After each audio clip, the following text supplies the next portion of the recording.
Welcome to the Creator's Crypt. My name is Russ Adams. I was a special effects artist for over 25 years. I created creatures and props for films, television, and even commercials. I wrote 6 how-to books on special effects projects, and I starred on a reality show where we had to build creature suits and animatronic puppets in 2 to 3 days. So artistically speaking, I feel like I have a lot of experience to share. But enough of that. Let's get into this art stuff.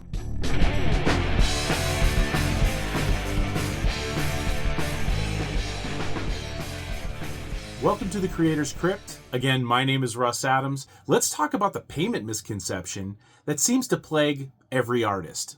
This is how the conversation will typically go for me when I'm talking to a potential client. I submit a budget and then I tell them this is the amount of money that I need to get started. And that's typically a 50% non-refundable deposit. Then I explain in detail what that means. Then the client tries to create a power play where he says something to the effect of, "No, I think we'll pay for it when we see it completed." Yeah, that's not going to fly, buddy. And this is basically where I tell them, it was nice talking to you. There's the door. Materials cost money, and no artist should ever go out of pocket when creating a project for a client. Ever. There needs to be some kind of leverage that keeps the client interested in completing the transaction. A 50% non-refundable deposit tends to do that.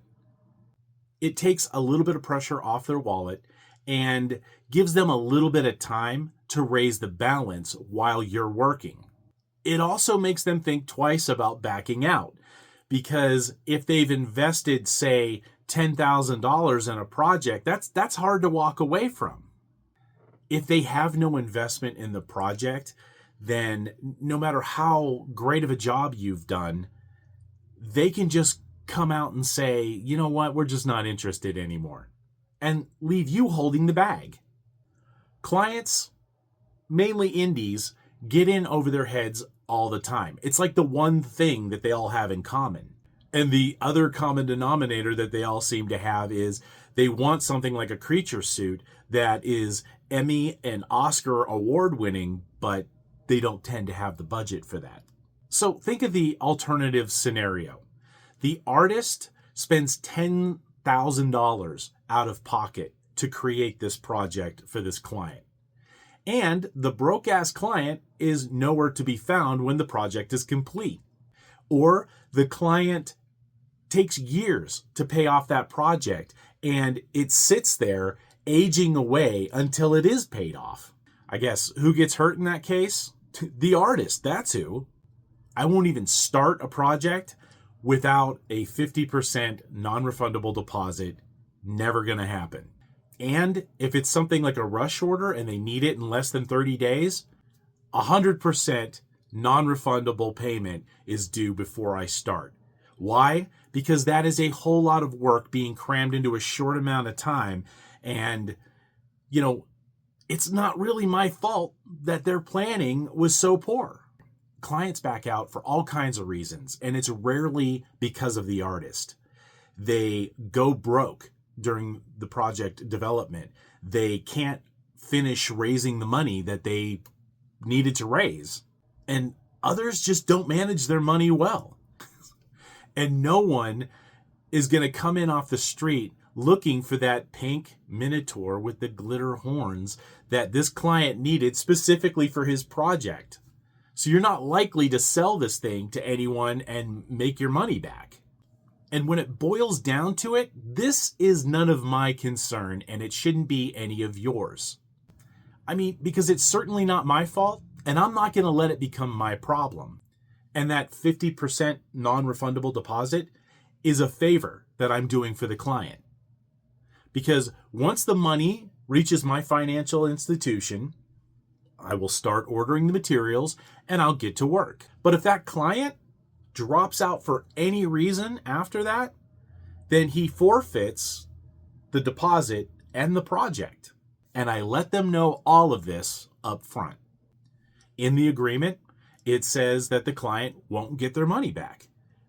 It also says that I can't return the materials, because in most cases, when I've opened a bucket of chemicals or I've cut into some fabric or foam, I own it from that point on.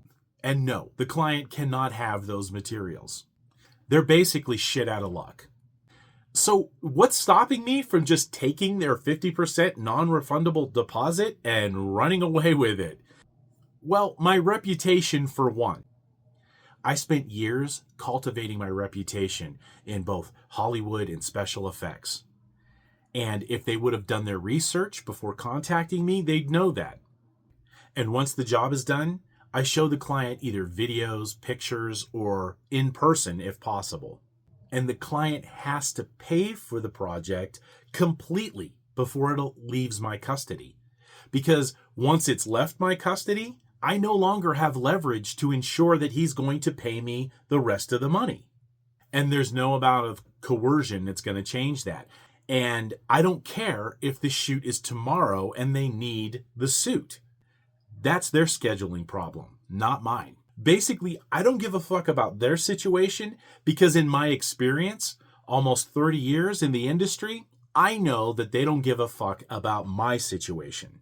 This is business. I've already done them a favor by allowing them to just do a 50% non-refundable deposit. I gave them time to raise the remaining funds so that they could pay for the project. And frankly, especially in the case of an indie film, I feel like that's pretty damn generous. I also put a time limit on the payoff, and that's basically 45 to 90 days from the project's completion. If you don't pay within that time frame, I don't care if it's 90, well, maybe I would care if it's 91 days, but if you don't pay for it in that time frame, then you forfeit the money and you forfeit the project. And I let them all know this up front, so there's no miscommunications. And didn't I mention, I also record the conversation? I mean, in the state that I live in, one party, recording another is perfectly legal, so I take advantage. I want to be sure that they heard what I told them, that they understood, and that they still agreed to the terms. I've sat on builds that have taken up space in my shop for well over a year, just waiting for it to get paid off. How much space does a creature suit really take up? Well, it's more than the space it takes up. Creature suits don't last forever. They're oftentimes built just to last the shoot, the production. After that, this isn't a garment or a mascot. It's a creature suit specifically built for a film. Things like latex will stiffen up and yellow. Foam tends to rot. While this thing is in my care and waiting to be paid off, am I supposed to keep it fresh for a year, 2 years, 5, a decade? There has to be a deadline. And that deadline is between 45 and 90 days. I've learned this over the course of many, many years in business. I've built things for Hollywood studios and gotten the shaft on it. I mean, what am I going to do? Am I going to take them to court? I mean, I might win and get the money that they owe me, but I damn sure am going to end up on a blacklist if I do so. So, is it worth it? Get your money up front and attach some terms to it. And don't think for a minute that because it's a large production company, that somehow ensures that you're going to get paid, because it doesn't.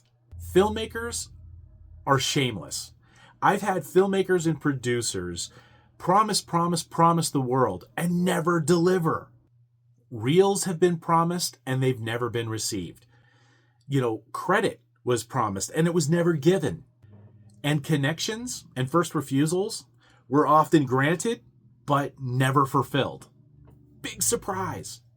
It's not like all of them are just out to screw you. I believe that in most cases, they have every intention of following through with these promises.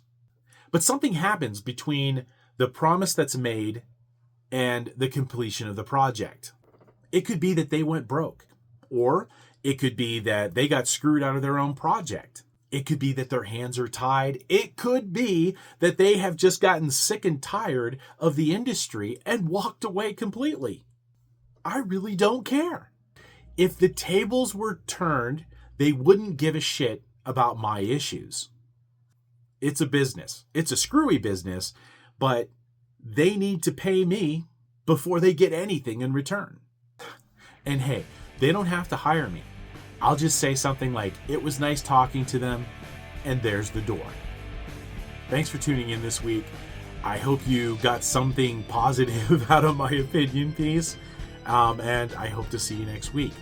I'd like to give a big shout out to my friends over at the Collector's Maze Network.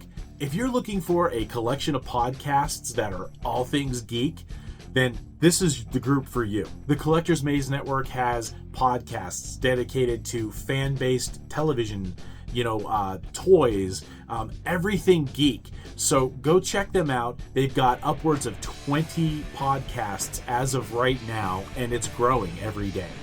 So go check them out, the Collector's Maze Network. I would also like to give a huge shout out to my friend Gil Corzo for providing me with the theme music for this show. Until we see each other again, keep the creative flow.